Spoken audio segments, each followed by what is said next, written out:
Hey everyone, and welcome. Today we're going on a little journey to explore the incredible power of perspective. And our guide for this is an absolutely enchanting poem by Walter de la Mare called Magnifying Glass. So let me just ask you this right off the bat. What secrets are hiding in plain sight all around you? I mean, right now. It's a wild thought, right? Our world is just packed with these tiny details that we almost always miss. I mean, think about it. Every single day, we walk right past these tiny little worlds, just buzzing with life and wonder.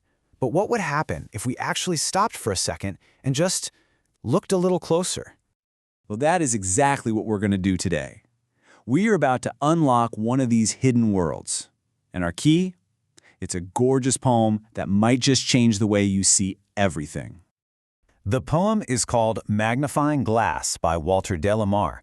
And really, it's this amazing exploration of how a simple little lens can turn something totally ordinary into something, well, extraordinary. It helps us find a whole universe hiding in everyday stuff. And the poem kicks off with this incredible line. With this round glass, I can make magic talk. Wow! Just think about that for a second. It's not just about making things bigger, is it? It's about making magic speak. It's about giving a voice to all the things we can't normally see. All right, so let's dive right into this microverse. First up, we're going to look at the world inside a single drop of water. You'll see just how this poem pulls out the magnificent from the mundane. So the poet just paints this incredible picture. He takes something we'd normally walk right over, just an inch of moss, and suddenly it's a sprawling forest with its own tiny flowers and trees. It's amazing. And you can see exactly what he's talking about here. What looks like just a patch of green is suddenly this whole complex landscape. You can almost picture little creatures living in this tiny forest, can't you? It just goes to show you, perspective really is everything. And the magic just keeps going. Next, he takes a single, still drop of water and compares it to a chaotic, bustling hive of bees. That's a pretty wild comparison, isn't it? How can something so still be so full of life? Yeah, this is what's so brilliant about it. On one hand, you've got a water drop. It's still, it's simple. On the other, a beehive. It's all action and complexity. The poem shows us they can be the same thing. That lens isn't just for seeing bigger. It's for understanding the hidden complexity of everything. Okay, so now the poem takes a really interesting turn.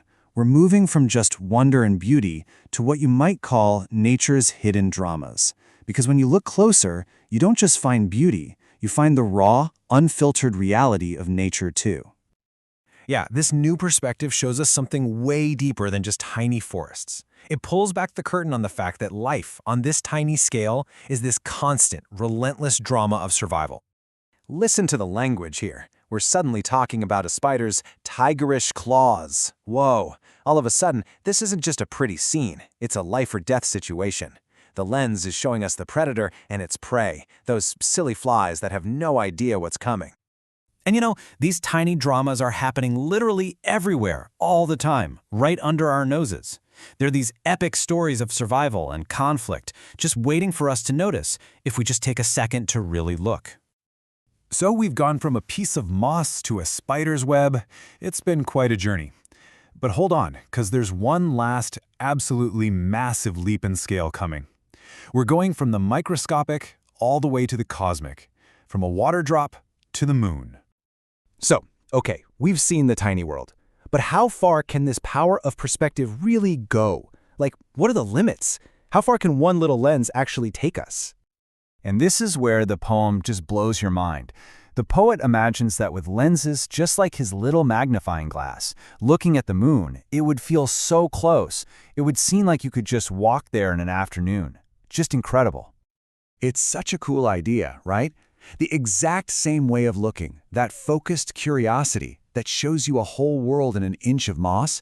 Well, that same principle can bring the entire cosmos closer. It makes the impossibly far away feel like it's right there. So what's the big takeaway from all this? What's the point? Well, this is where it really comes back to you. The poem is basically handing you an invitation. It's saying, okay, now it's your turn to look closer. And it gives us a really simple but powerful three-step process. First, just see the ordinary stuff around you. Second, apply some curiosity. That's your magnifying glass. And third, you'll discover the extraordinary that was hiding there the whole time. Because here's the crucial point. The magnifying glass in the poem It's not really about the glass, is it? It's a metaphor. It's about curiosity. It's about the simple act of paying attention. It's about choosing to see the world with a little bit of wonder. And that leaves us with one final big question. This whole thing isn't really about what the poet found. It's about what you can find. So I'll leave you with this thought. What will you discover when you decide to look just a little bit closer?